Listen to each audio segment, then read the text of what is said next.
ერთხელ აუხსენი, ორჯერ აუხსენი, სამჯერ აუხსენი, თუ ვერ მიხდა, ანუ ფეხებზე კი დიხარ. იმიტომ რომ ადამიანს თუ უნდა რომ გაგიგოს, შენ ჩურჩულსაც კი გაიგებდა. ეს ვიდეო ყველასთვის არ იქნება და ხალხო გაფრთხილებთ. თუ გაქვს შფოთვასთან და შფოთვის მიმართ მიდრეკილება, თუ ძნელად ღებულობ რეალობას, არ უყურო ამ ვიდეოს. არაფრის ახსნას არ დავიწყებ, უბრალოდ გეტყვით ცხოვრების რეალობას. მისმინე, რა დონეზე კარგი ადამიანიც არ უნდა იყო, შეიძლება არის ადამიანი, რომელიც იყო შენ ცხოვრებაში და მერე წავიდა შენ ცხოვრებიდან, მაგრამ მაინც გთლის, რომ ხარ ცუდი ადამიანი, ანუ მის ისტორიაში შენ ხარ ცუდი პერსონაჟი. კი, შეიძლება გჭორავინ.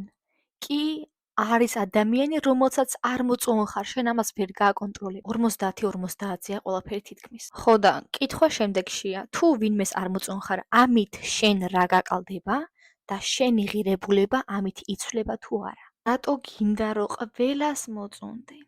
შენ მოგწონს ყველა? დავიჯერო შენ ყველა მოგწონს?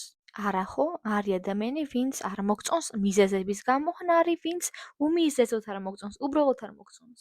ნუ ცდილობ დაუმტკიცო სხვას მით უმეტეს და ნუ ცდილობ იყო ყველასთვის კარგი, კომფორტული, იმიტომ რომ შეუძლებელია. ერთ დღეს უყვარხარ, მეორე დღეს ეზიზღები. ხდები რა დონეზე ძნელია ადამიანის ფსიქიკა. ვერ დაანახებ იმას, რისი დანახვაც არ უნდა. რაც არ უნდა ბევრი უხსნა, თუ არ უნდა, არ გაიგებს. всё.